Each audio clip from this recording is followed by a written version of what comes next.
Okay, hi everybody. I think we are about to start our session.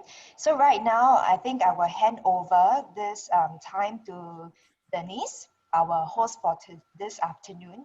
So Denise, I'll hand over the time to you. Right. Thank you, Gabby.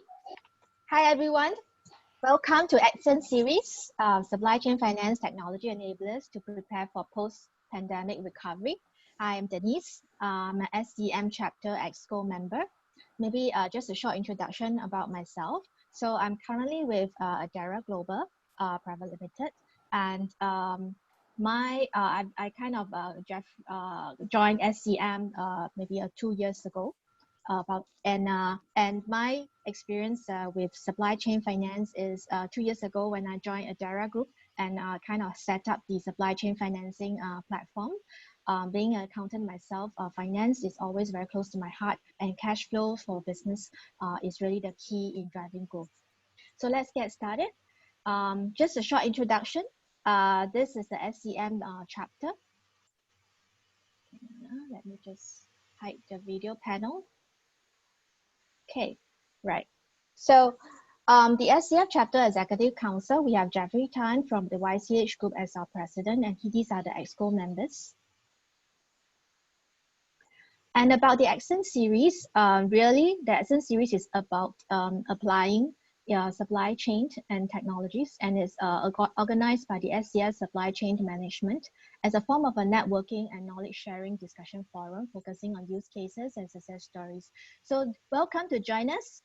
Here are different channels on LinkedIn, Facebook, and the SCS website. If you think that this session is beneficial and we are like-minded people, do join us in whatever way you can. I will flash this QR code again at the end of the session. Okay, so the ASCENT series, we have been running it for a few years already. And then the beginning of this year, we had a session on supply chain disruption. And that was our first webinar. And now we are going to have our second webinar on supply chain finance, really bring about the technology enablers that's going to prepare for post-pandemic recovery. So later on in the year, we're going to have 2 more sessions. So look forward to having you join us. Right, so this is the plan for today. Basically, we are happy to have a few speakers with us. Vijay from IBM, Henry Russell from R3, as well as Alan Wong, which is a veteran banker in the trade finance field. And Daphne Ng, my fellow SCM chapter members, will be the moderator for the panel session. So let me just give a short intro of our panelists. So Vijay, from IBM. So he has been, hang on, let me just hide the floating controls. Okay. Right. Okay, so hang on, let me just minimize. Okay, so Vijay manages the travel and transportation industries across Asia Pac. So he's been a veteran of 27 years of experience in the areas of technology and application solution across various industries like airlines, airports, travel-related services, ports, freights and logistics, and rail and hospitality industries. Currently at IBM, he's a member of the Industry Academy and also leads the IBM Industry Solutions and Business Development. He also leads IBM and MERS TradeLens blockchain industry platform in the region. So very happy to have Vijay join us today to share his experience in this area. And we also have Henry from R3, who is head of trade finance. So he's currently leading up the business development partnership and strategy for trade finance. Henry works with the banks, corporates, and technology partners to design and commercialize trade solutions on Coda, R3's enterprise blockchain platform. So with over 70 plus emerging trade business networks on Coda, Henry has helped set up several leading global trade consortiums, including Marco Polo and Voltron. So Henry brings with him 8 years of transaction banking technology delivery experience in cash management and trade finance. So very happy to have Henry here with us today. And we also have Alan Wong. Alan has 35 years experience, a veteran in the banking industry across the 3 continents, North America, Asia, and Europe. Alan is currently in Hong Kong. He's the CEO of his own advisory firm, global trade and supply chain finance advisory. So his global exposure includes in top global firms such as Bank of America, Merrill Lynch, Swift, Hansing Bank, and he has been always a trade finance transformation leader in this field. All right, so I'm going to just open the session with some background kind of trends sharing, or what I think is happening, some of the latest trend in these fields, just to set the context for today's session. Basically, I guess supply chain finance, I think with COVID, it has bring about much focus, right? So and it always intrigued me because this supply chain financing is, on paper, it seems like a perfect solution for SMEs to gather financing. But yet, when it comes to actual adoption, it's always, fraught with you have to jump through many hoops. And I'm just wondering that with this COVID situation, where it just brings about the vulnerability that we have in our supply chain, how connected we are, and how we need to be self-sufficient, and how important is that line of cash flow for our enterprise to stay relevant, and also to survive in this in today's world. Whether that is going to give it another push towards this adoption of supply chain finance, right? So I look forward to a discussion with our panelists to explore ways to understand this topic, and also to kind of hopefully we can then take away from this session in terms of what are some of the ways that we can do our part to actually bring about more resilience and more sustainable supply chain for our ecosystem. So what exactly is supply chain finance, right? Basically, I guess we are always back to these fundamental problems, right? That buyers want to pay as late as possible, and suppliers want to get paid early because they need the capital to get their next order. So supply chain finance basically is, it kind of comes in to mitigate or to address this conflict of priorities for both buyers and suppliers. It basically brings about a financing and risk mitigating solutions to optimize your working capital, which is your cash flow, and brings about liquidity in both domestic and international supply chain. So as opposed to trade finance solutions, supply chain solutions, as opposed to traditional trade finance products, supply chain finance are usually open account. And basically you can classify them in two major groups. One is the supplier focused receivable finance solutions. So this is basically what we are very familiar with, like your factoring products. Your basically suppliers takes the receivables from a buyer and then go to the bank and get cash upfront. And you also have the buyer-focused payable solutions. And these are mainly buyer-centric driven. Basically, buyer with the objective of securing their supply chain of their suppliers' well-being. They basically got the bank in and extend some credit to the suppliers. So in this way, the supplier actually relies on the buyer's credit worthiness, and in many cases, they can actually reduce their cost of borrowings as opposed to them going direct to the bank. Right, and then I guess Oliver Wyman in his 2017 kind of research article kind of put this very nicely, right? So basically, you can observe that supply chain finance over the years, it is kind of traditional products, right, that has been around for decades. And basically, it has gone through what they call the 3 waves of transformation. So basically, the first wave is what we call the supplier solutions, where you do get suppliers going to the banks, taking their invoices, taking their trade documents, and get it factored, right? And then with the last 15 years, you kind of bring about the second wave, where buyer kind of realize that the importance of getting securing their supply chain, to making sure that their supplier stays afloat as well. Kind of go in and anchor programs for suppliers. So you do have this during this time. You also see a lot of kind of platforms coming up. I think what we're very familiar is like Prime Revenue is one good example of but those programs are typically available to the large corporates. So you see that enterprise with global supply chains will tend to then work with banks or such platforms to then roll out their programs. And what is interesting is that we are observing that of the past 5 years or so, there's this convergence of buyer and supplier solutions. And basically, it brings about a new business model, right? So it is largely driven by new analytics-driven solution. That means you really look at the transactions. you really look at the trade data to actually drive about financing. And this allows then also to extend the financing earlier in the production cycle. So instead of just taking your invoice, you tend to be able to say go and take the POs, for example. So that actually opens up the value of this supply chain finance a lot more to suppliers who really need the cash as early as possible, right? And you see that there's a trend of integration of financial and non-financial solution. Basically, there's a merger between your physical supply chain and your financial supply chain.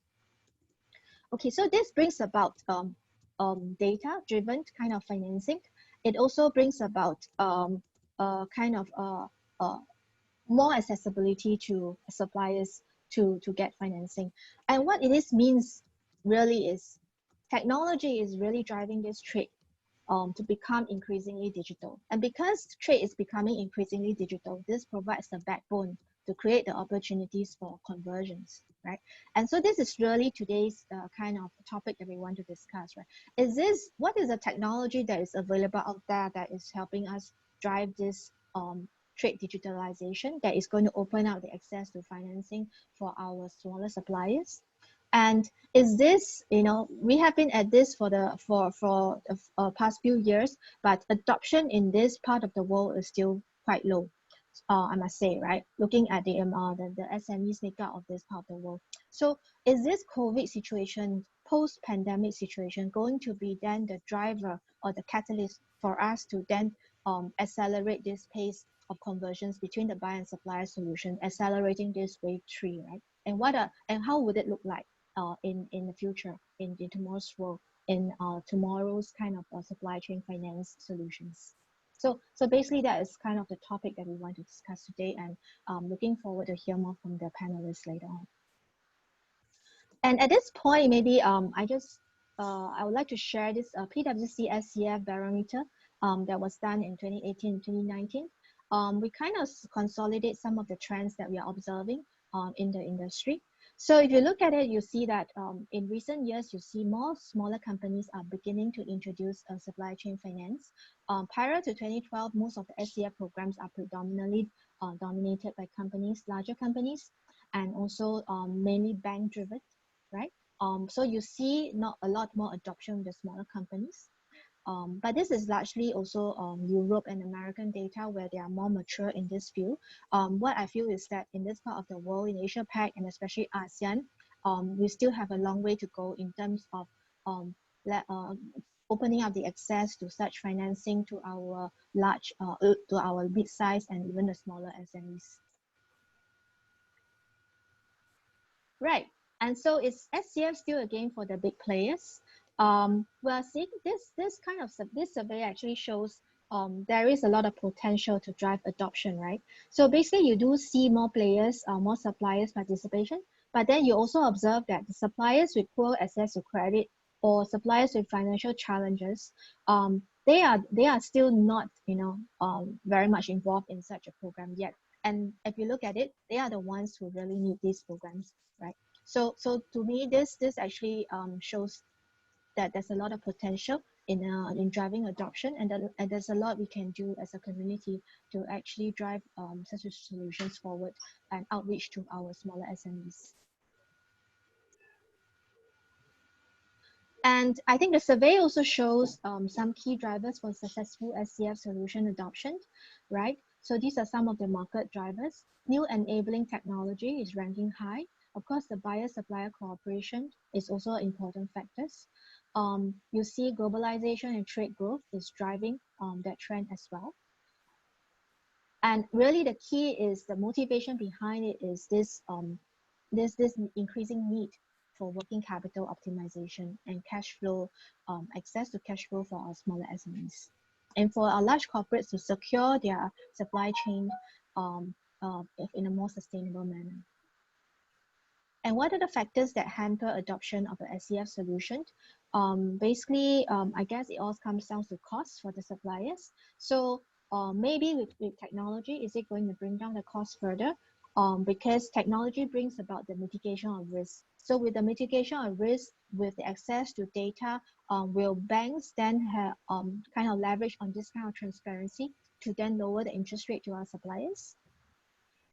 Basically, and this such program also works when there's sufficient transaction volume. Basically, you need it to be to have economies of scale for it to have. So, are we able to then extend such a program to not just the first tier of suppliers, but also the long tier of suppliers down the road? And of course, as I kind of in my past 2 years, kind of trying to drive adoption of the SCF platform, we are always in this dilemma of alignment between the buyer and supplier objectives. So basically, supplier objectives is very clear, right? They just just needed cash upfront with the lowest cost possible. But for buyer, I realized that I come to experience that they are actually at different tier. Some buyers are looking at efficiency, they jump on digitalization, whereas the other buyers, some buyers are slow to adoption and they look at what's in it for them, right? So will technology be then the solution and the answer to kind of address this alignment?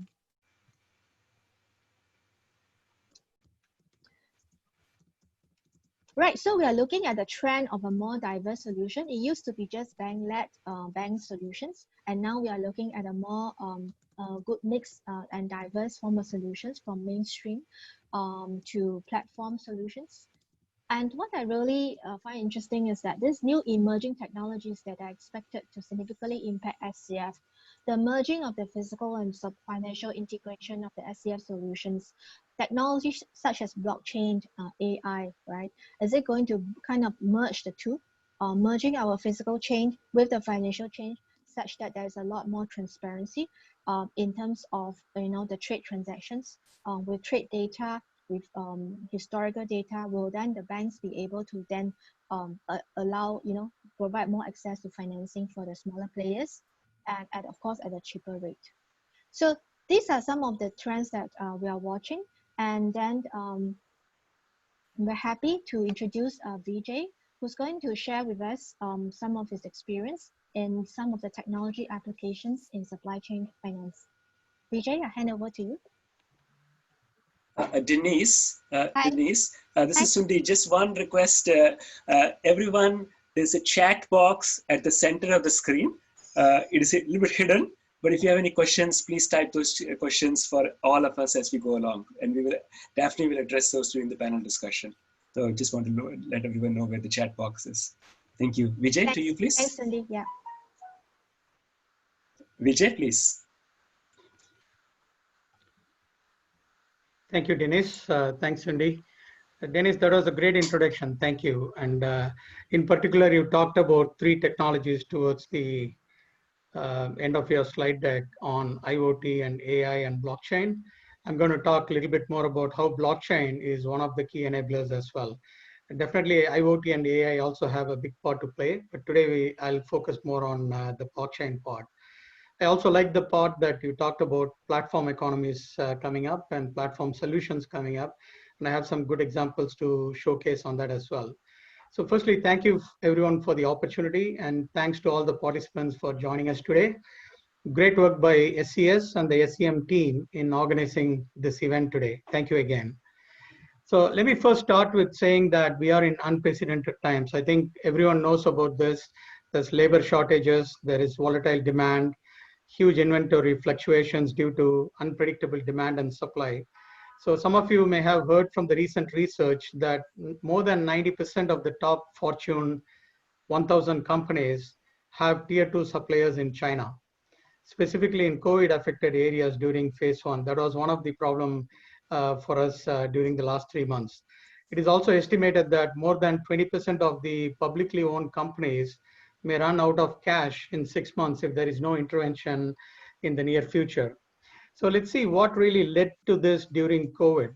If you look back in the last 10 years, our industry did really well. We really focused on cost-cutting measures. We had aggressive cost-cutting strategies, and that worked really well for the last 10 years. However, when we cut costs so much, there's also some repercussions that follow as well.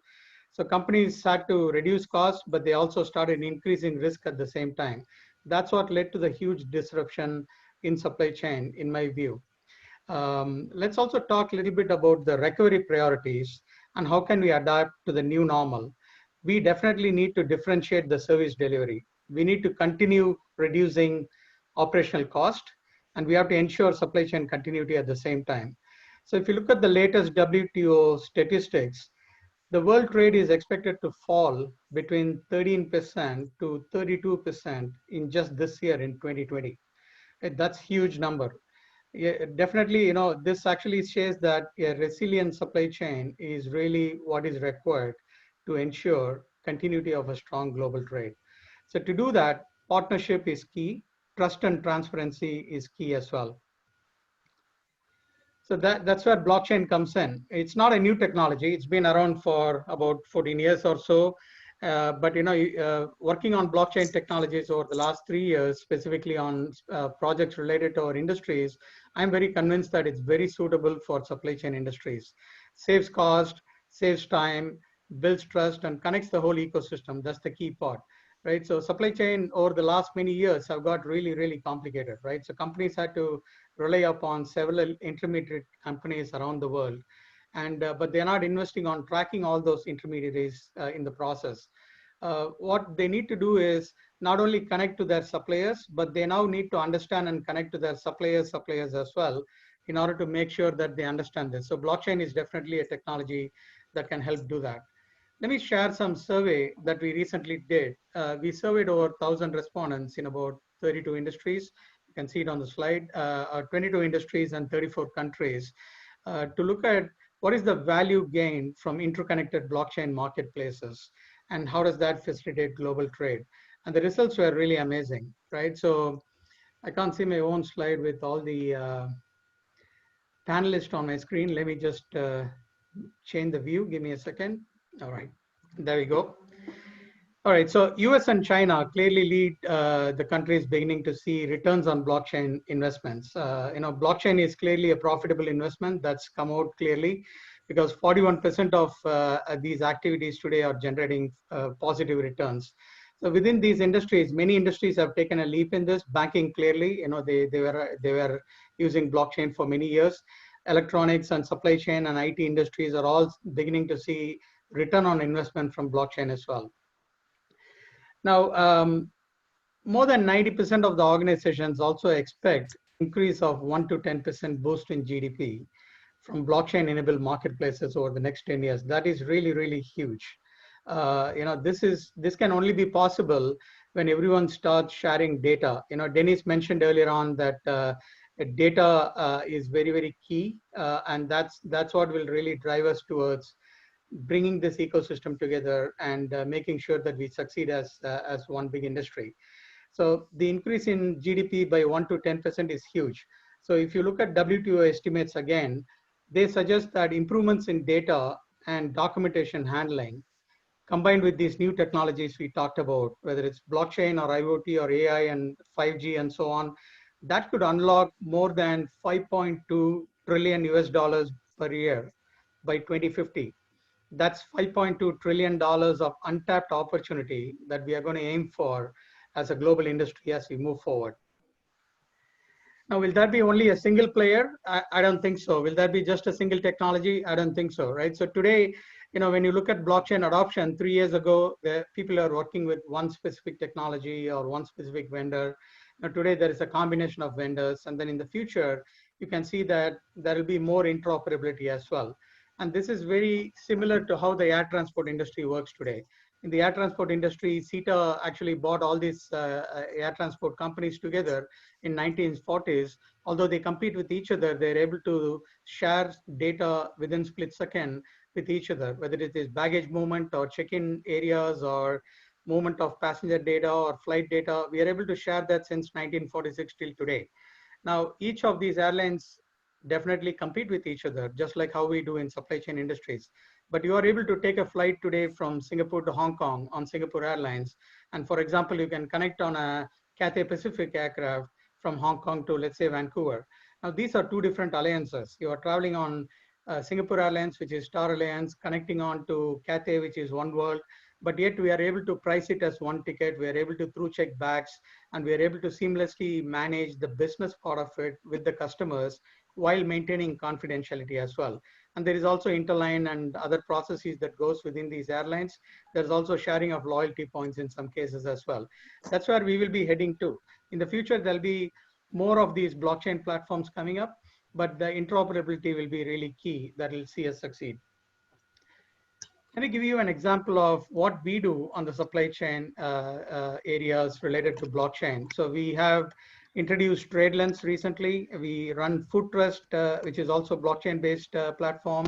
We have Trust Your Suppliers and Transaction Intelligence as well. Let me pick one example of TradeLens and how we have moved forward so far, just as an example. So TradeLens, as many of you know, was a joint solution investment between IBM and Maersk. This actually started. Daddy?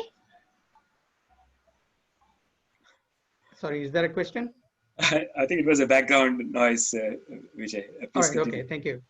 So as you know, this solution was introduced a couple of years ago as a global platform between IBM and Maersk.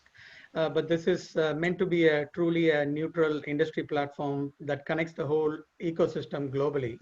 Now, prior to this, how are we operating, right? So there are so many ecosystem players in the supply chain world, whether you take ocean carriers or ports and terminals or warehousing companies, yard management companies, logistics firms, customs authorities, intermodal operators, banks and financial institutions, the BCOs, the cargo owners and shippers, and so on. Now, till today, we are exchanging papers with each other. I thought it's a 100-year-old problem, but recently in talking to some of our more experienced customers, I was told that this is a 3,500-year problem that we are trying to address. Now, if you take customs authorities, for example, in some countries, you need to exchange the same information in 7 different colored papers and exchange the same to the same authority again as well. So it's very tough to keep track of all this moving forward on a paper-based system. This leads not only to delays, this also leads to more cost, and this leads to lack of trust, and this also leads to a lot of fraud and billing reconciliation issues as well.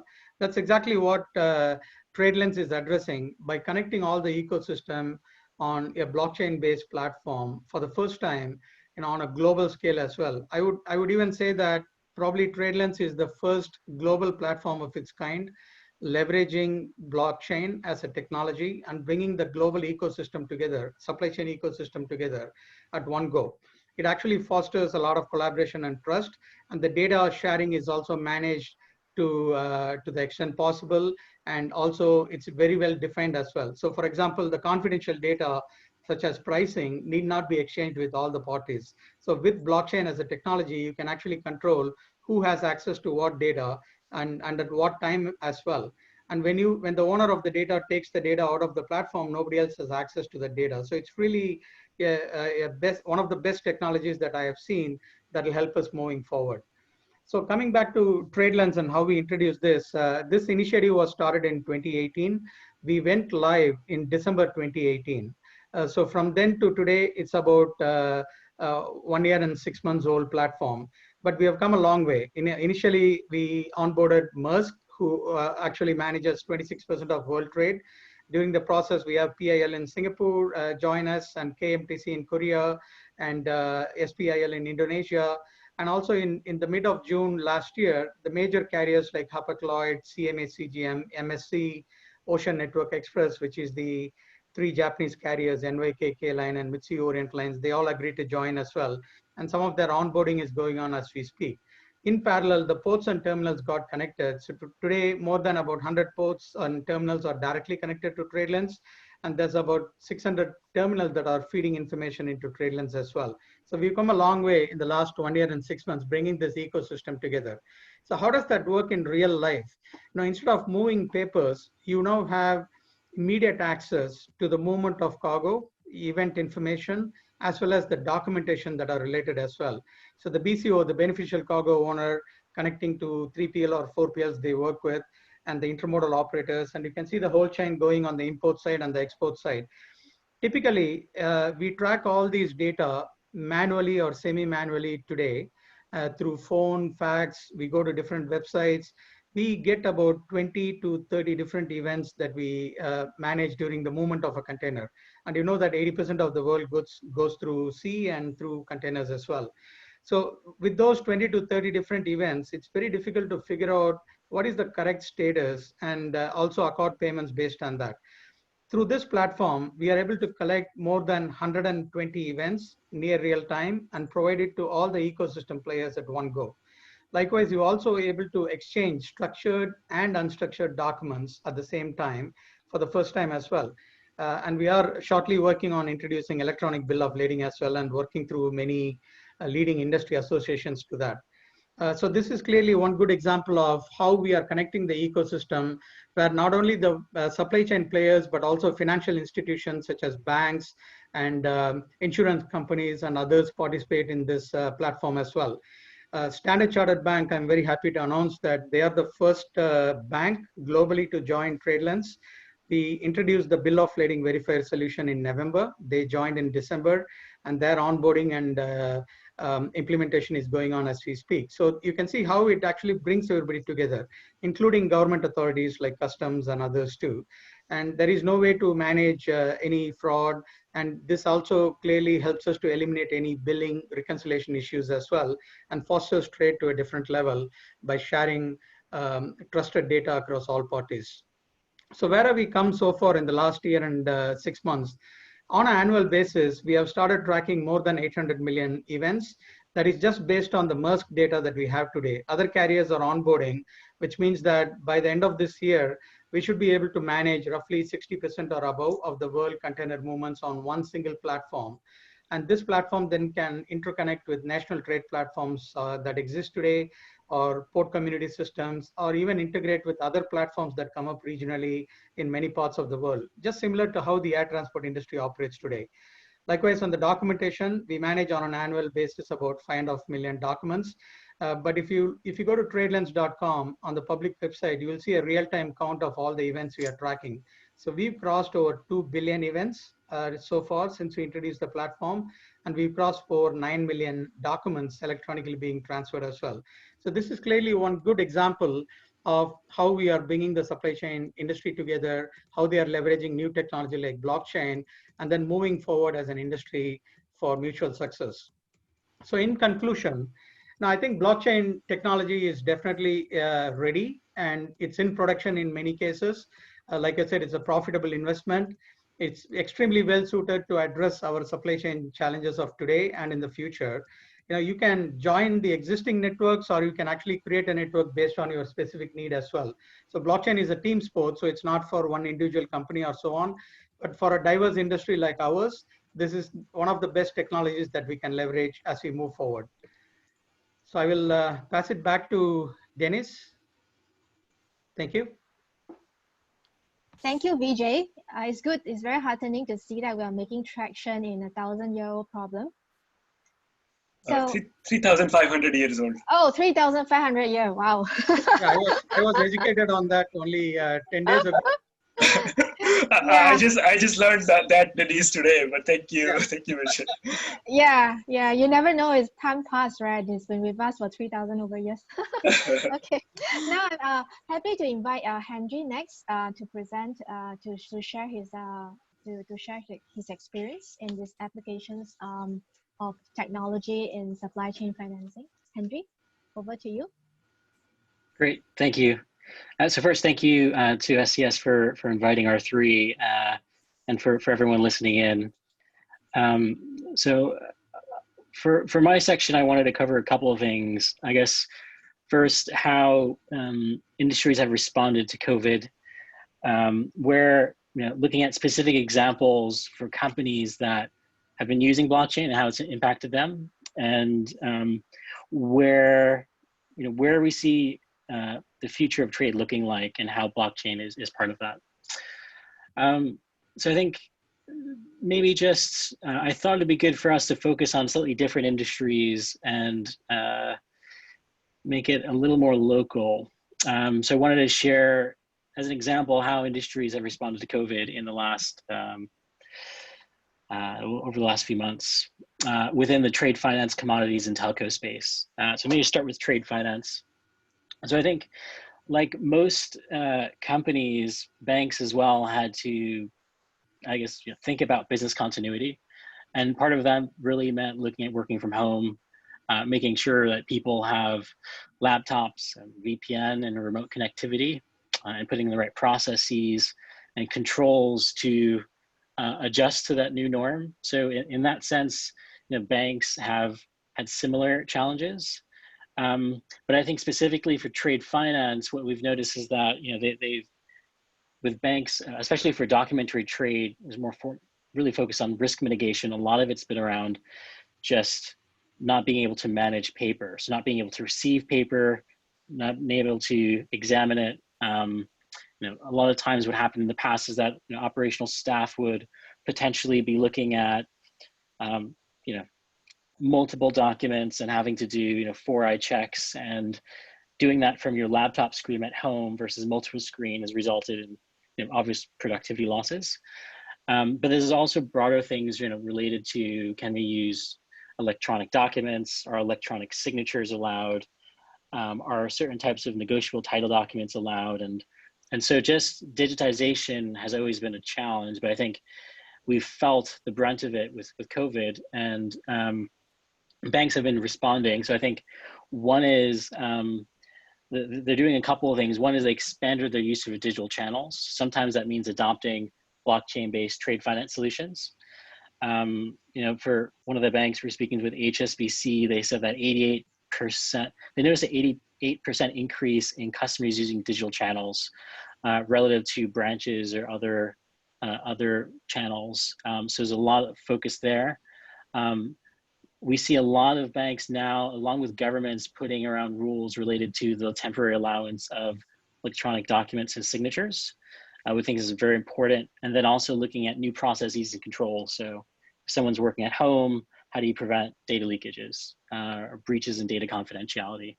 So that was some of the challenges that banks had to look at. In the commodity space, Henry, can you put it in a presentation mode, please? Your slides a bit better to see. Oh yes, thank you. Thank you, Henry. Sorry. Yes, thank you. So I guess in terms of the other industries, commodities is one. So I'll talk through an example of a petrochemical company and how they started looking to use blockchain to digitize their supply chain and how that enabled them to work from home. So I'll cover commodities a little later. Telco is one that we don't think about often because everyone still needs a phone during COVID. But I think what we realize when we speak with telcos is that about 20 to 30% of their revenue comes from roaming charges and people aren't traveling. So automatically there's a challenge in terms of being able to grow the business. And the growth there's a decline in revenue. It's not just because of a loss of a revenue stream, but it's also everyone's working from home and they're not looking to switch telcos. You don't want to switch from M1 to Singtel and not be able to host your webinar in time. So people are not really thinking about switching, and so that's actually affected their growth longer term. And as a response, they've been thinking about how do they change their product mix and sweeten the deals for people to switch, and the cost for customer acquisition is actually higher. And so given that dynamic, there are a lot of the telcos are now looking at digital transformation about how they can improve cost efficiency. So we'll talk about some examples later on, but that just kind of gives you a snapshot of different industries, how they're affected. I want to talk just briefly on the sort of shape of the recovery. So, a lot of industries are going to be recovering in different ways. And this one was from one of our partners, Bain & Company. Every industry is slightly different. If you look at, say, for example, tourism, there might not be a lot of travel in medium term for a variety of reasons. So some may be mind shift and a continued decline. Were there others, just opening up with the lockdowns, people who might be more open to what they call revenge buying and pent-up demand. So the shape of recovery is going to look very different for each industry and for each country. So I want to talk a little bit about one specific example, and this one's both a commodities example as well as a trade finance example. So just some context. Siam Commercial Bank is one of the top 3 Thai banks. Siam Cement Group is one of the largest Thai conglomerates. They have a chemicals, cement, and packing business. And so for them, Siam Cement Group was looking to digitize their whole procure-to-pay process. So a lot of the challenges that, you know, Vijay talked about earlier about paper and high costs, et cetera, a lot of that is because of just supply chains are very disconnected and they're very paper, and every party has their own system, and there's no common source of truth, no common way to communicate. And so the challenge is you have all these digital islands that are bridged by paper-based processes, and that creates a lot of inefficiencies. And so what they did as part of their project called B2P is they implemented a procure-to-pay platform with their banking partner, Siam Commercial Bank. So Siam Cement Group was able to actually reduce their procure-to-pay time by 50% and the cost by 70%. And because the bank had such good visibility around the actual deals that they're financing, it gave them a lot more confidence in terms of the types of deals, knowing that it's a legitimate trade, and then also being able to get it in a digital way so they can provide better financing terms. And so here, in this case, you know, if for invoice financing was more 18% as the market rate, they were able to offer 4.9%. So there's a real clear benefit for corporates to digitize their supply chains, and for banks as well. And so it's interesting because just 2 weeks ago, Siam Cement Group had a investor call, and they talked about how they've responded to COVID. And they actually explicitly referenced their blockchain efforts. So obviously every bank is looking at business continuity and being more prudent with their spend. But they also, in their investor presentation, explicitly referenced their work on blockchain and how it enabled them to be able to work from home and help digitize a lot of their work so that you're reducing the need for paper. And you know, all the benefits associated with that was quite transformative for them. So this is real, and I think they've I think for them they've already onboarded about 3,000 plus suppliers. So an actual example of people using blockchain to deliver value today. And so I think, you know, where blockchain can help is a couple of things, and I think Vijay summarized it really well. One is helping provide better visibility. So in the other case of Siam Cement Group and Siam Commercial Bank, being able to facilitate the data sharing across different parties in a way that allows them to know who created the specific PO or invoice, whether that's been financed previously, getting it in a digital way and in a standardized way is something that blockchain enables. And so we see it as a really foundational technology to transform supply chains, and it's becoming more ubiquitous. There was just recently a Deloitte study about how 55% of organizations of the 1,000 they surveyed said that blockchain is in their top 5 strategic priorities. And in fact, 83% said that it is if they're not using blockchain, it potentially hurt their competitive advantage. So we see it becoming a lot more ubiquitous and less about in the innovation realm. But I think one really important point to note is that, you know, there are some really successful blockchain networks, and even the most successful ones are very difficult to scale. And the challenge we've seen in trade is that even if you have a very successful one, you need a common infrastructure to enable interoperability. And so we see blockchain as a way of enabling this network of networks. And I guess with Corda, we help do that through common identities, common communication standards, and we also help support a lot of the common data standards. And being able to do that and allow people to share data to help improve intra and inter-company coordination in a way that allows people to share data in a permission way is quite unique, and we see it as a way to really help scale digitization. So that's something that Corda offers. As an example, we have something called the Corda Network that enables that network of networks through a common identity. And that's something that's unique to Corda. So that's just, you know, some of the things that blockchain is enabling. And my screen's not. And through that, what we've realized is now all of a sudden, you can have networks of networks being able to transfer value across parties, applications, and business networks without bespoke integration. And that is what enables blockchain to allow you to digitize at scale. And so this is one example where, you know, Trade Cloud is a commodities company live today with hundreds of commodity companies, and they help negotiate buying and selling of commodities, right? And so if payment needs to be through a letter of credit, now all of a sudden the bank can actually see the signed commercial contract. They know that this is a legitimate trade, and that the buyer, if he's requesting for a letter of credit from his bank, he can use the data in the Trade Cloud commodity platform, send it to Contour, which is more focused on letters of credit, and automatically create a letter of credit application so that you don't have to do data reentry. You don't have to do host-to-host integration, because that has a lot of cost, right? And because it's all a common network and identity, it allows them to essentially operate as if they were one network, and allows them to basically scale and digitize in a way that you couldn't traditionally do that before. And so in this example is more on the commodities.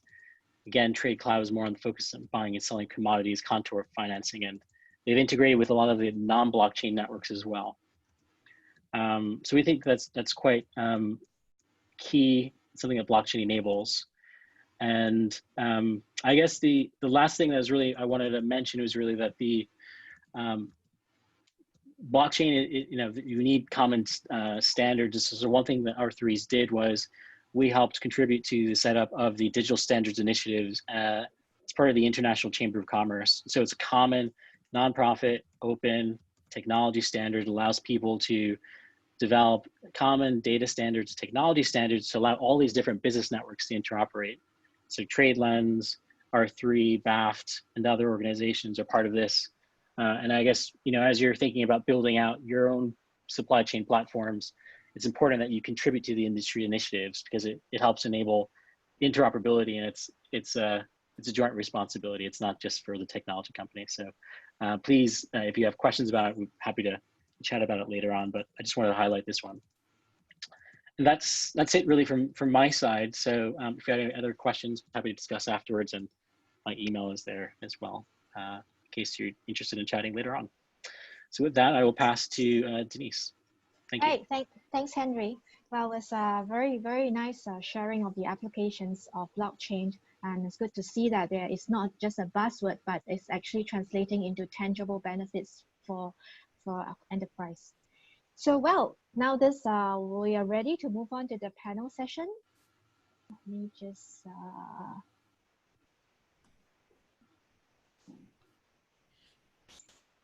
Right, so on the panel, we're happy to have Henry and Vijay, as well as Alan from the Global Trade and Supply Chain Finance Advisory. And Daphne will be our moderator for this panel session. Daphne, I'll hand over to you. Okay. Denise, you want to show that as a screen first? Okay. Yeah. So good afternoon, everyone. Thanks for joining our chapter, Supply Chain Management chapter under Singapore Computer Society. I'm very excited for everyone to be here. And just to remind all attendees, we welcome your questions. If you could just write down your questions in the chat box. And then Sundi, our EXCO member as well, will actually help me to filter some of these. And if there's time, we can actually address some of these questions that are given to us as well as our panelists. Very excited today. Very good presentations from Vijay from IBM as well as Henry from R3. Perhaps what we can do is we can start with chatting with Alan first. So before that, let me give a brief introduction about myself. So together with Denise and Cindy, I'm from the EXCO on supply chain management as well. And I'm also the director for Root N Global. We are a supply chain finance technology company headquartered in Singapore. Our roots are in China. We're about 10 years in China with development teams in Shanghai, Chengdu, as well as Shenzhen. So today, very happy to actually to talk a bit about the issues relating to supply chains, with the advent of COVID as well as post-COVID, how we can actually be more resilient. I'll start off with Alan first. So Alan, you are based in Hong Kong. We will be very interested to find out from you, how is the situation like in terms of some of the major supply chains that Hong Kong is actually very much known for? And how do you actually see in terms of recovery for some of these industries? Alan?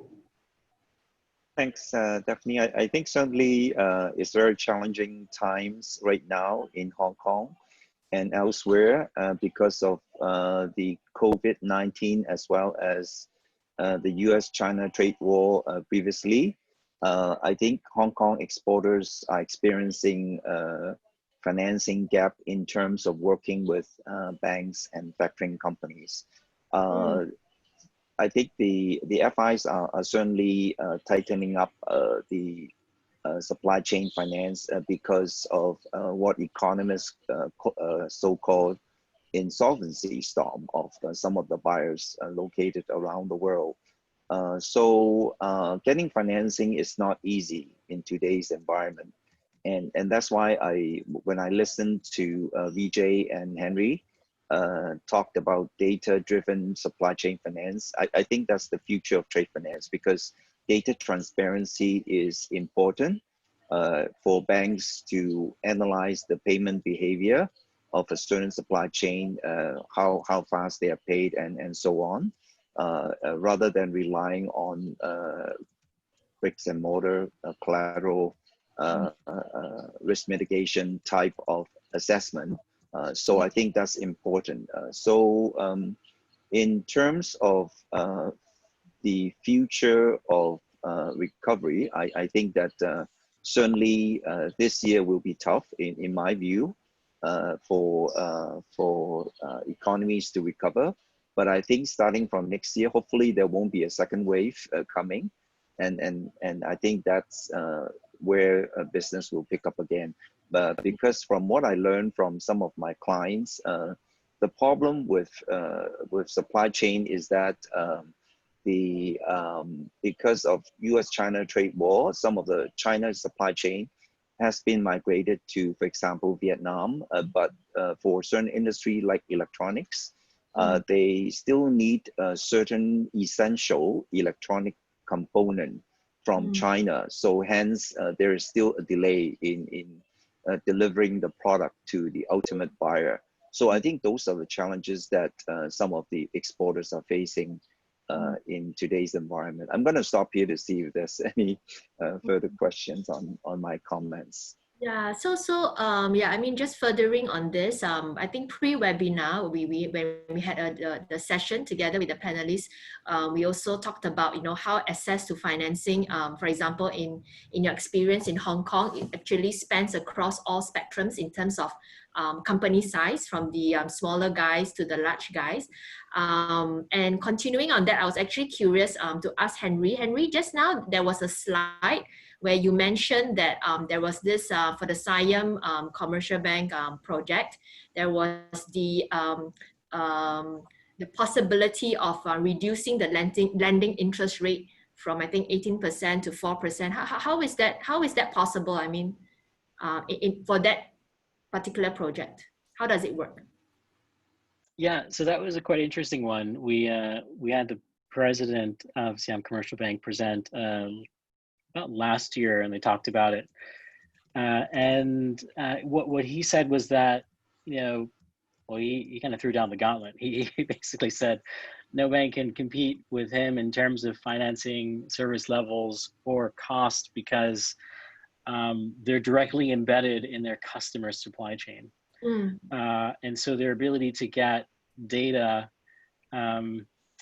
in a low cost way, in a way that helps provide trust, it's difficult to replicate. And so I think it's having that visibility and being embedded in your customer supply chain is quite, it gives them a competitive advantage to offer interest rates that are hard to beat. Yeah. It's like return versus risk kind of calculation that they're able to do that. Okay, that's interesting. So Vijay, we understand that you are very much taking care of the airlines, transportation business, definitely one of the most hard hit sectors, I would say. I mean, in your experience working with the projects with these businesses, what are some of the points that you could share with us in terms of like resilience, or in terms of how they're going to change strategy moving forward? It's a great question, Daphne. So, adding to what Alan said earlier on, he mentioned about business moving to Vietnam and other markets. So that, that was my point earlier on as well, that today the supply chains are not really very diversified, right? It's very concentrated. If you look at it, it's really concentrated in one country or two countries. And some of the key things are concentrated to one or two suppliers as well. And all this creates vulnerability across the industry. Actually, due to COVID, now the whole industry is thinking about what can we do more and how can we be more resilient in supply chain. I think that's a good thing for the industry to think outside this area. And I think the pace will accelerate, and we'll see, we already see this happening in select markets. So you're right about some of the industries that I work on, specifically aviation is very hard hit, and hospitality is hard hit as well. The food and beverage and retail industries are hard hit. Manufacturing, I think most industries are hard hit, but these industries are more hard hit. And I think the recovery process will be slow. Most of the CEOs we talk to already anticipate between 2 to 3 years of recovery process, but they're also using this opportunity to do 2 or 3 things. First is on the aviation side, if you look at it, they know that the passenger business is down, but they are stepping up on the cargo business in the aviation industry. So air cargo is doing quite well. And thankfully, because that's the only thing that's connecting quickly across the borders as well, specifically when we need medical supplies or masks and other things as well. So even in Singapore, we required that earlier on when COVID was spreading fast. Likewise, the rest of the industries in hospitality and other industries, they are using this opportunity to see how they can extend and help during COVID situation, but they're also ramping up for the new normal as well. Most of the companies that we talk to clearly anticipate a 2 to 3 year recovery frame. They don't expect business travel to come back very fast. So they are looking at other alternatives on how to keep in touch with customers. How do they run loyalty programs in the future in a very different way? Because it's no longer about just giving points. It's about how do you communicate to each one of them and how do you personalize. So each industry is very unique on the way they do things. In the supply chain space, I think globally, the pace has accelerated for sure. And adoption of technologies like IoT and AI and definitely blockchain and very soon 5G is going to continue on as usual. TradeLens was one example, but we have more regional supply chain platforms coming up as well. And the focus from, for example, Singapore government on the national trade platform and the setting up of Trade Trust initiative with IMDA, those are great initiatives which will set up for success as we move forward. So Alan, I mean, just continuing on that note, in terms of the government in Hong Kong, any of the updates or progress relating to how they're going to help companies or the certain sectors kind of be more digitally ready as well? I think Hong Kong is certainly, they are supportive of digitization of global trade and supply chain finance. They signed an agreement with the Singapore government, I believe 2 years ago, to cooperate with between the two governments in order to facilitate digitizing trade flow. And there's also SME financing scheme that is implemented by the Hong Kong government, supporting, I guess, SMEs of certain criteria so that they can get cheaper financing with the guarantee of the Hong Kong government. Elsewhere in mainland China, and given that mainland China is a centrally planned economy, obviously they have lots of, I guess, support for the SMEs in order to make sure they stay afloat in today's environment. So I think all in all, the government, they realize that the challenges SMEs are facing, and they are out there to support them. Okay. And Henry, would any of your current projects with relating to governments as well relate to this as well? Yeah, so I think we're contributing in the public sector as well. I think one of the really exciting areas, we help Arthur helps chair the ICC digitization, or co-chairs the ICC digitization working group. And so we recently helped establish a digital trade roadmap that talks about, which really serves as a communication tool around what practical steps governments can take in enabling digital trade, because it's not just about the technology. There's potentially legal reform that's needed as well. And so we've played a role there in sort of educating and sort of creating communication tools to enable the private sector to communicate with the public sector. The other areas that we've been working with the government, I'd say, is more around the part of it. I'd say it's there are some new intergovernment organizations. So there's the Asia Pacific Financial Forum, which is backed by the APAC. So there we see a lot of interest in governments looking at how they can help digitize trade and use emerging technologies to help enable that. And one of the goals of the Asia Pacific Financial Forum, or the APFF, was looking at enabling greater information sharing to help better combat trade-based money laundering. So there's a lot of concerns now about financial crime, and there's new schemes, and so banks are looking at working with governments on how they could help mutualize costs and also better detect financial crime, so that we can provide money to the companies that need it, identify those that may be taking advantage of the situation. So there's definitely areas we're helping, both at the sort of the government level and intergovernment level. Those are just some of them. Yeah. So Vijay, just wondering, I mean, in your work with governments, I mean, for trade lands and all, would you think that that there needs to be a lot of support as well from the government in terms of, even when we're talking about interoperability of systems, Yes. not just standards? Yeah, what is your view on that? Yeah, absolutely. So with TradeLens, we have approached a majority of government authorities. We started with customs, health quarantine, and those kind of authorities first. So in ASEAN, Singapore was an early adopter for using TradeLens. And recently, Indonesia and Thailand also went live with the customs authorities there as well. And that was just one of the first steps to make sure that they are automated, they have all the information that they need, and they get it real time rather than on paper as it happens today. So that's a very successful approach. But likewise, there is also collaboration within governments on seeing how can we integrate to national trade platforms, national logistics platforms that are coming up in different countries. So here in Singapore, we call it trade platform. In Japan, it's coming up as well. In Korea, they are working on a similar platform. India calls it national logistics platform. So we coexist with all those to make sure that they are able to get the maximum benefit out of the interoperability and integrated systems. Likewise, the new initiative, which I mentioned, Trade Trust, which was started by IMDA, is also going to be very, very beneficial in bringing all the ecosystem stakeholders together and in setting the right standards and making sure everyone adopts the standards and having an open platform for everyone to share those information as well. So we also collaborate with IMDA along with other vendors to look at the interoperability part of it and see how fast we can launch that as well.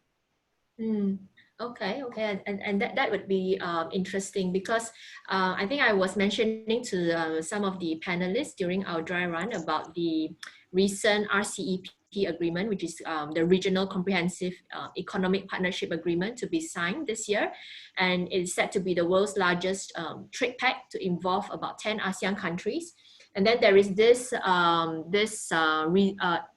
I wouldn't say issue, but this thing relating to standards, because it's well known that technology often precedes standards. You know, it always moves faster than setting standards. For example, like when we talk about multi-tier digital payment obligation, which is like well established for over 4 years now in China, but you're not really that yet in this region.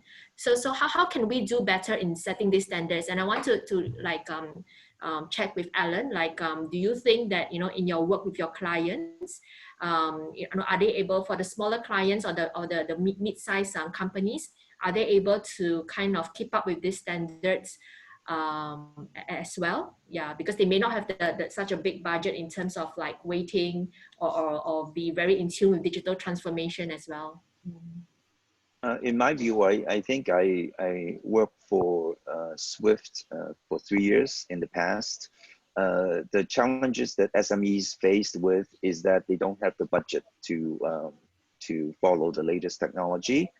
But when I was there were service bureaus that could service them. So basically, the service bureau would set up the infrastructure for the SMEs. As the SMEs would come in, and they would pay a much smaller fee to the service bureau than they would had they set it up themselves. The technology that is required to access financing and so on. So I think yes, it would be a challenge for SMEs in terms of following up with the latest technology, but I think there would be solutions out there to help out the SMEs. What about like VJ and Henry's experience? It is for the last 2 years. Maybe this year might be better because with the because of COVID that might have accelerated some of the adoption. But would you say that it's more of a lack of standards rather than the technology for more widespread or mainstream adoption, and the need to form consortiums to like kind of have a So I think it's a combination of both. And I wouldn't say it's only the government that's responsible to fix all these things as well. So this is going to be a team effort across the industry. So if you take supply chain, for example, we've been operating in a particular pattern for many, many years. The top 20 carriers probably cover 80% of the cargo volume on the ocean carrier side. And then you've got ports and terminals operating to support that business, and then the whole ecosystem as well. So I think it's going to be a team effort. Luckily you mentioned RCEP, Regional Comprehensive Economic Partnership. It's very clear that ASEAN, we already have a close collaboration. Now with Australia, New Zealand, and China, Japan, Korea joining this, it only strengthens the whole base for us to collaborate. Luckily, all these countries are forward-looking in terms of technology adoption, and the governments are also very supportive as well.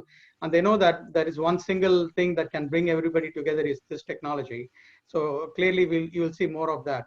But alongside that, the ocean carriers have also got together. End of last year, there was a new association that was set up by the top ocean carriers, the shipping companies. It's called Digital Container Shipping Association. And they have taken the task of creating open standards for electronic bill of lading.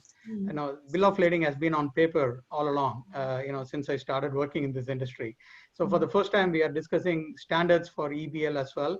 And with all the top companies working together, that will become the standard for their industry as well. And then it'll spearhead the industry-wide adoption. In a way, similar to what IATA started doing for the air transport industry by bringing all the airlines together and having one association to lead and respond to requirements of the industry. I think this COVID pandemic definitely has driven us towards that, and it'll fast track this as well. In the scope of supply chain, not only it addresses the movement of goods, but also the whole broader ecosystem as well, including banks and financial companies that are now part of the ecosystem. So I think the standards are fast coming, and it's now being agreed upon by various governments.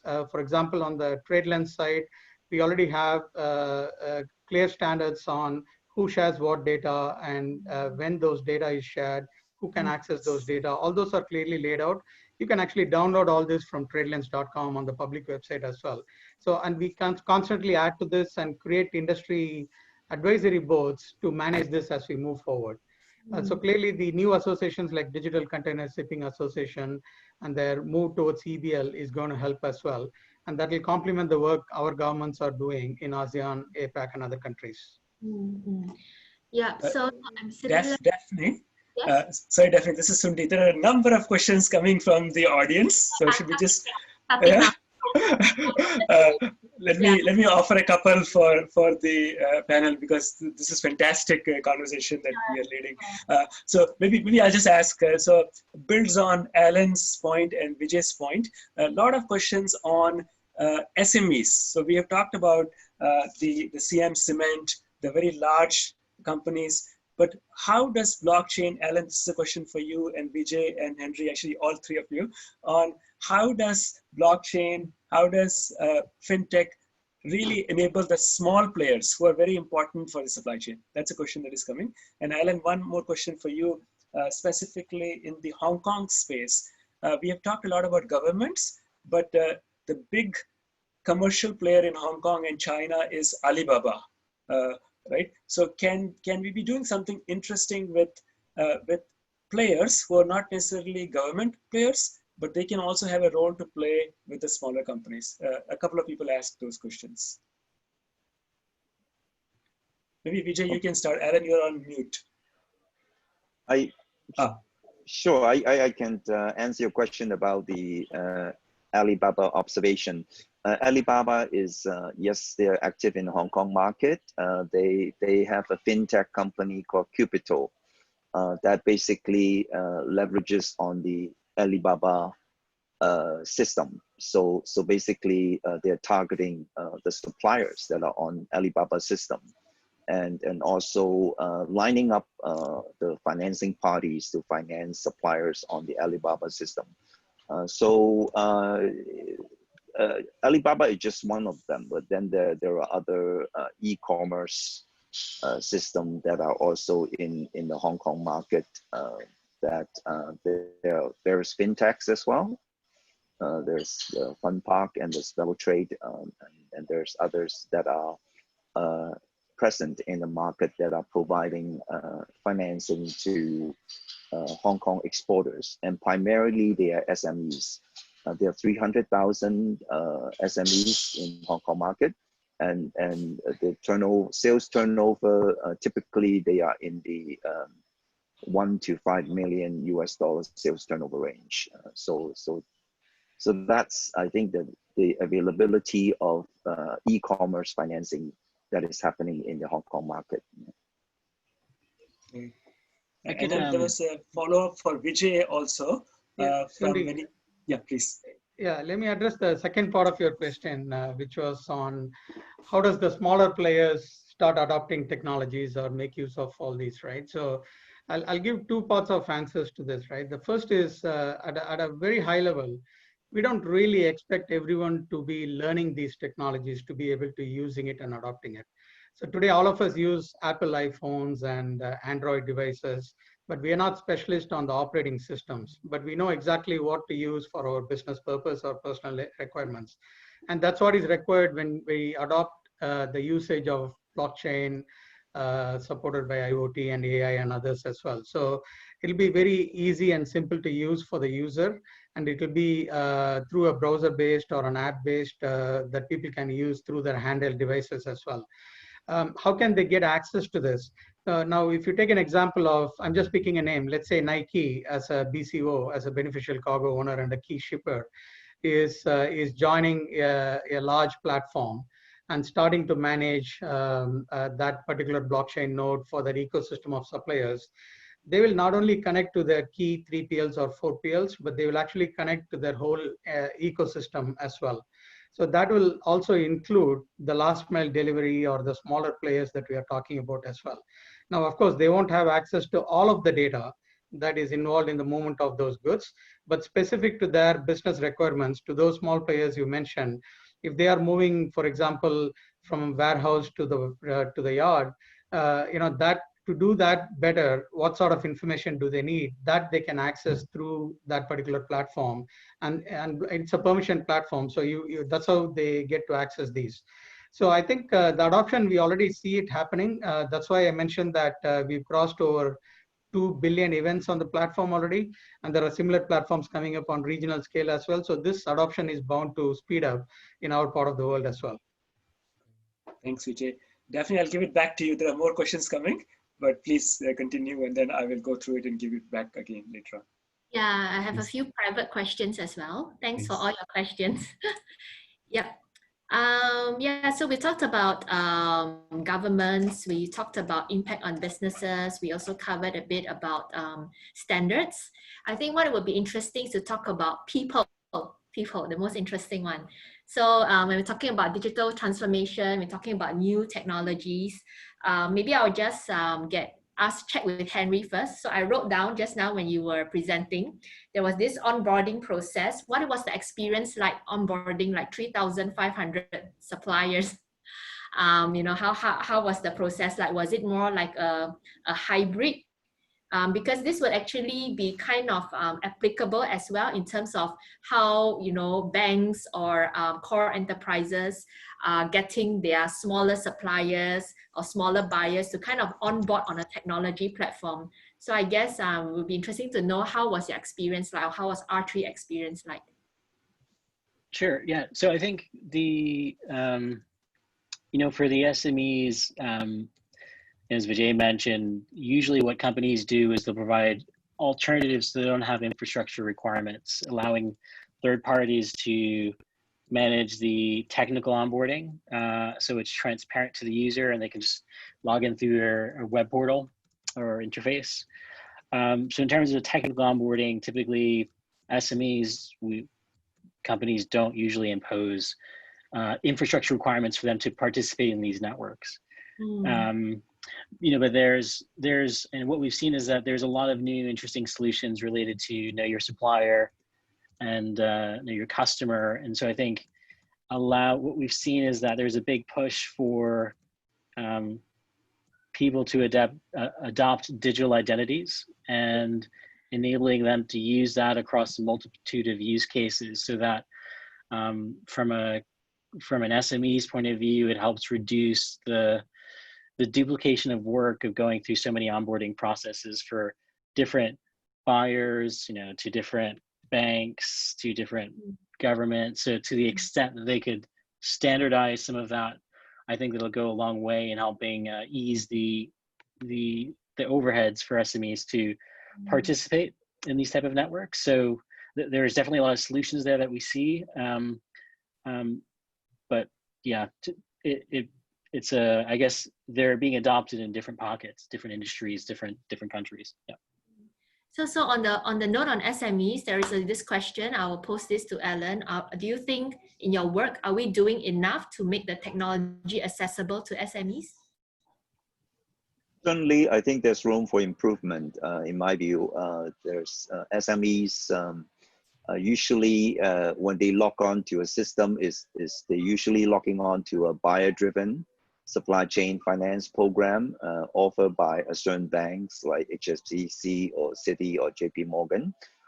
So as far as they're concerned, all they need to do is just to log it onto the system and then fill in the blanks in order to get financing. But I think the onboarding process, as Henry mentioned, I think the onboarding process is still a big challenge in today's environment. Each bank is different. Some are more stringent, some are less stringent. But all in all, I think there is no cookie cutter approach for onboarding. Some may want 20 documents in order to onboard a supplier. They call this a full-blown KYC, whereas some only need 8 documents, and they call this light KYC.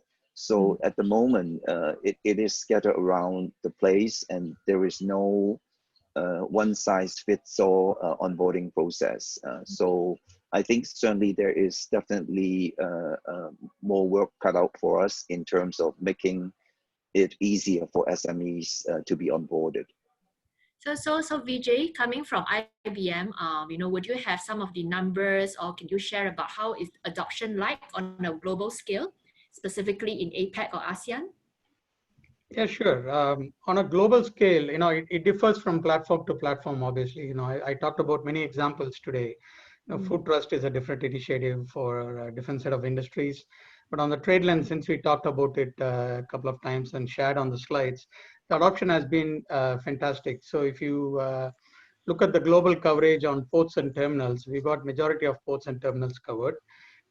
Most of the top ocean carriers are now going through their onboarding process and agree to come on board. We've got a number of customs authorities also on board.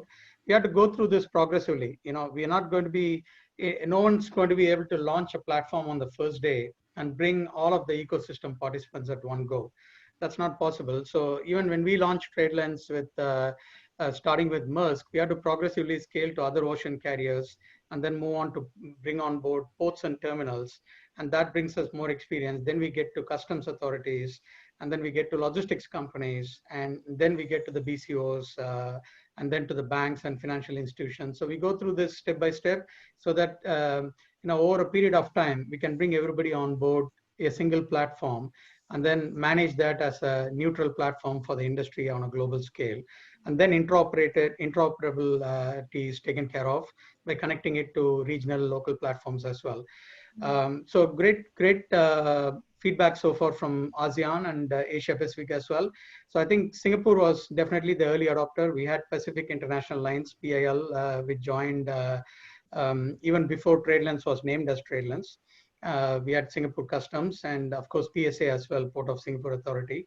Likewise in Indonesia, we have ILCS that manages the data for all the Pelindo ports in Indonesia and the customs authorities. Thailand, again, the customs have come on board. Korea, all the 7 ports are connected through their own local network and then connected onto the TradeLens platform. Taiwan, again, a number of onboarding is going on. Similar case in Japan. India as well, a number of ports have come on board. So great adoption. Australia as well was early on to join the TradeLens platform too.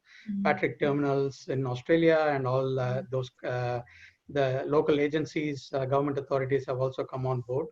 Likewise in Hong Kong, modern terminals and a few other organizations are on board as well. So the adoption is picking up, and now we are extending it progressively to the rest of the ecosystem stakeholders in the geography. Okay, thanks a lot, because you also helped to address one of the questions from one of the attendees on whether this can be widely implemented by majority of the stakeholders moving forward. We have a question for Henry regarding the Marco Polo network and the Digital Trade Standards Initiative for Supply Chain Finance. The question is asked whether you can share more about it and what do that mean to SMEs, Henry? Sure, yeah, so the Digital Standards Initiative, it was originally called the Universal Trade Network last year, but it was started by OR3 and TraderX. In the early days, we brought the Marco Polo banks as part of it. We recognized the need to find a neutral party to manage the governance and standards of data standards and technology standards, community standards for trade to enable interoperability. And so we looked at working with the ICC. So they agreed to help lead this as a separate entity. I believe they're setting it up later this year, looking to hire a few folks in Singapore to lead this effort. But what it essentially is it's really about standards for trade. And so a lot of the major banks, some of the big trade initiatives on blockchain and others that are not on blockchain are embracing it. And I think I just encourage people to participate in it once it's set up. My point of view is, I think the challenge in the industry is not that there's no standards, probably too many standards. So I guess before people try to create another one, please, I think it'd be good to just do that review of what's available, what are the right forums for people to contribute. And I guess just to reiterate my point earlier, it's a joint responsibility. It's not just for the technology companies or the governments. And in terms of how it helps SMEs, I think standardizations can only be a positive thing. It allows them to de-risk which technologies they're using, which applications they're using. The fact that you can have something that's more plug and play for trade, I think helps reduce a lot of the friction and cost in connecting all these digital solutions to the extent that the people can start embracing them, that, that's good for everyone, including SMEs. So. Yeah, and I also have a question relating to this, maybe for Alan. I have a private question. Can you share more on how a supply chain company can start to look at blockchain? What are some of the considerations that companies should have when it comes to supply chain finance and blockchain?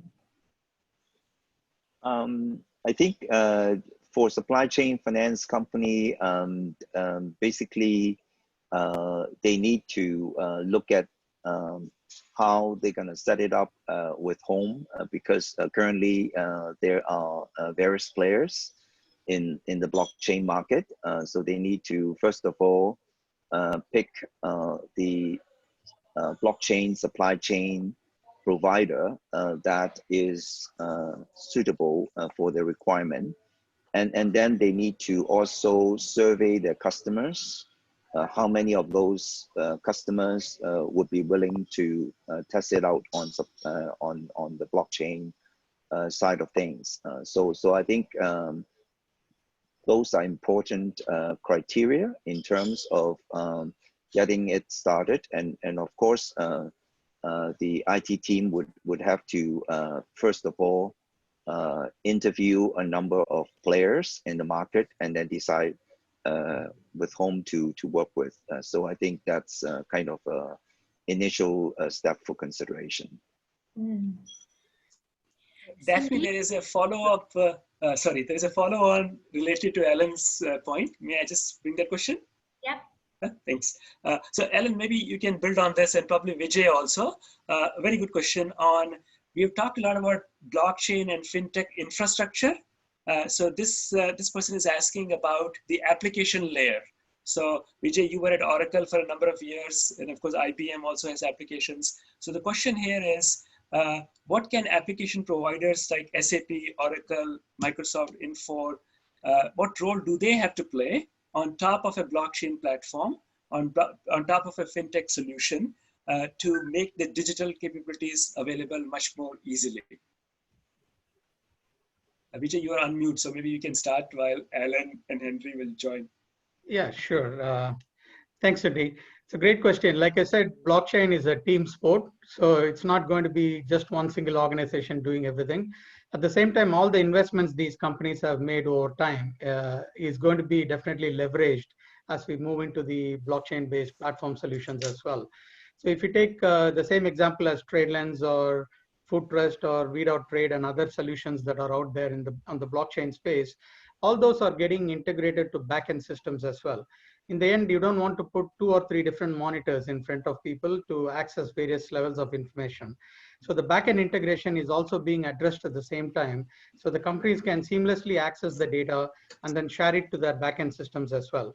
So any movement of goods data or even the financial data or EBL data, the pricing data can actually go direct into the SAP system or Oracle system that you mentioned. So while on that point, I got a couple of private, requests for info as well. Yes. Just want to clarify that the association that I mentioned, Digital Container Shipping Association, it's actually a global industry shipping body association. All the major players are part of it. They are working on an EBL initiative to develop open standards. We are launching as part of TradeLens the EBL solution as well later on this year. But the standards are being set up by these industry bodies. They are not launching specific EBL solution. They are developing the standards for it that there will be an industry-wide adoption. So happy to discuss. If you need more information, please reach out to me. I did see 2 or 3 private chats on that. Thank you. Great, excellent. And then Daphne and the panelists, there is another one we have not covered so far, which is a good one. I think, Ronald, thanks for bringing this up. And this has to do with cybersecurity. So we have heard that a lot as consumers, whether it is Zoom getting Zoom bombed or major hacks. So this question is really to all the panelists on cybersecurity being such an important concern. How does a blockchain provider take that into consideration? How does a fintech provider make sure that financial information is not compromised? And what are the watch-outs that the panelists have for all of us in our businesses? Well, security is inbuilt on blockchain. So that's one of the key reasons for adopting blockchain as a platform solution across the ecosystem as well. So I'll pass it to Henry and Alan. I know we have just a couple of minutes. Yeah. A lot of questions coming, but thank you. Please. I mean, just briefly, I know tough to cover cybersecurity in 30 seconds, but I'd say some key points to note. I guess, as Vijay mentioned, a lot of blockchain has built-in technologies to enable cybersecurity. So having, known permission parties on a network through cryptography and digital certificates is key. Another big one is making sure you use blockchain technologies that leverage mature technology, whether that's Java virtual machines, enterprise relational databases. Some of the more emerging ones, rebuild a lot of core technologies which create risk. So the extent that you can use blockchains that ideally reuse a lot of mature technologies, you can help de-risk some of your concerns there, and reuse a lot of your existing processes and controls related to cybersecurity. Yeah. Great. I think Daphne, we have a lot of questions, but of course we're running out of time. So I will pass it back to Daphne and Denise to finish. But I think we will pass these questions to the panelists afterwards, and we will request them to give their inputs. But thank you so much for asking all these questions. And as usual, very engaged, but we are running out of time. So Daphne, I'll pass it on to you and Denise. Yes, thank you so much everyone for your participation and questions. I think just to sum up, we know today we have covered 4 main parameters relating to how technology and finance, as well as has played a role in terms of the COVID situation. We've covered the parameters relating to impact on businesses, on government, on standards, as well as on people in terms of adoption. And so with that, I will just pass it back on to Denise, just to close of this webinar, which we all agree has been a very successful one. Yeah, Denise? You're on mute, Denise, unmute. Sorry. Yes, thank you, Daphne. Thank you, Sundi. I think, wow, it's been a great afternoon of sharing a lot of information here. And I hope that all of you have actually taken away something today. And I hope that this will not be the last one. We can continue to stay in touch, and do join us and follow us on the various channels, linking Facebook or on the SES website. And I look forward to seeing you guys in the next ASCENT series. Have a good afternoon, guys, and a good week ahead. Stay safe, stay healthy. Thank you. Thank you. Thank you very much. Thank you. Yeah. Thank you. And thank you to the